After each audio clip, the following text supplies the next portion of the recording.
Когда над Ватиканом идет белый дым, весь мир замирает. У католиков появился новый папа. Но как именно его выбирают? За этим процессом никто не может наблюдать. Все происходит за закрытыми дверями Сикстинской капеллы. Но так было не всегда.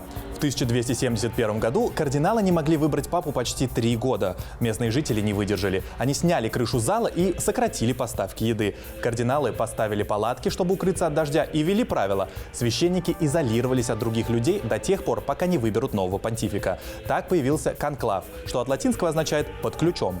Конклав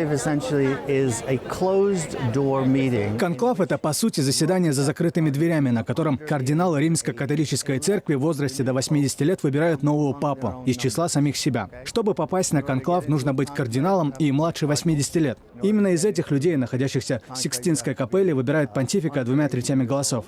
В этом году в Ватикан приехали 135 кардиналов из разных стран мира. Но как им общаться между собой тоже непонятно, потому что переводчиков не пускают. Все они селятся в доме Святой Марфы в нескольких шагах от главного собора Ватикана. Утром они идут по улицам Ватикана в Сикстинскую капеллу. Разговоры по телефону, пресса, мессенджеры – все под запретом. За нарушение – автоматическое отлучение от церкви.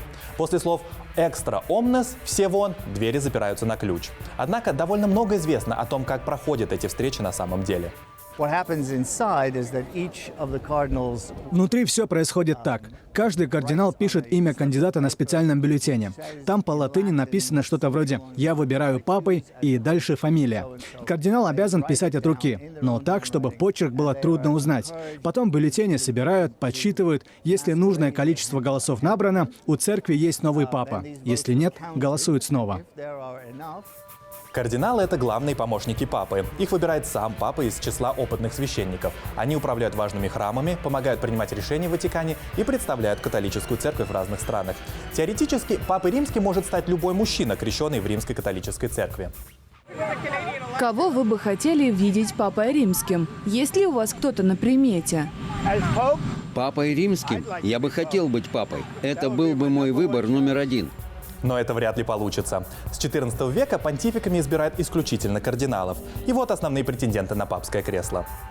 Фаворит – итальянец Пьетро Паролин, государственный секретарь Ватикана, близкий к умершему Франциску. Его конкурент – архиепископ Болоньи Маттео Дзуппи, либерал и приверженец диалога с ЛГБТ-сообществом. Он также является сторонником достижения мира в войне России против Украины. По городу он разъезжает на велосипеде. Самый молодой в списке – 60-летний Пьер Батиста Пиццабалла, патриарх Иерусалима, который предлагал себя в заложники признанной в США и странах ЕС террористической группировки «Хамас» в обмен на похищенных детей. Венгер Петер Эрдё – кандидат от правых. Его называют сторонником премьер-министра Виктора Орбана, известного прокремлевскими взглядами. Филиппинец Луис Тагле. В СМИ его называют «азиатский Франциск». У него прогрессивные взгляды, но он все еще слишком молод по ватиканским меркам. Ему 67. На конклаве будет и 45-летний Николай Бычок, украинец из Австралии, но он не считается фаворитом на Святой Престол. Еще несколько дней назад кардиналы могли гулять по Риму и ходить в свои любимые рестораны. А когда двери Сикстинской капеллы закроются, за их едой следят не меньше, чем за бюллетенями. Во время конклава действуют строгие запреты. Никаких равиоли, пирогов с начинкой и даже тканевых салфеток. Все это может стать способом тайной передачи сообщений. Внутрь, например, целой курицы можно подложить послание.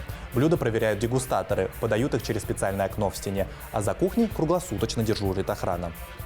Мало того, что никаких посланий нельзя пронести внутрь, так еще и запрещено передавать сообщения из Сикстинской капеллы. Для этого даже проверяют использованные салфетки, нет ли там надписей. Единственный способ узнать результат конклава – следить за трубой над Ватиканом. Если из нее идет черный дым, папу не выбрали. Белый дым означает, что решение принято. Во время конклава у кардиналов есть пульт и пиротехнические патроны, черные и белые. Бюллетени отправляют в старую печку, а дымовую капсулу в новую. Потом кардинал нажимает кнопку, и дым идет 7 минут. Если кардинала избрали, его спрашивают, принимаешь ли. Если он отвечает «accepto», то есть соглашается, его переводят в слезную комнату, помещение за капеллой, где он впервые надевает белую сутану. Некоторые при этом действительно плачут, из-за этого и название. Собравшаяся толпа около собора Святого Петра слышит «Habemus Papam» – «У нас есть папа», и на балконе появляется новый понтифик. Пока же здесь проходят последние приготовления.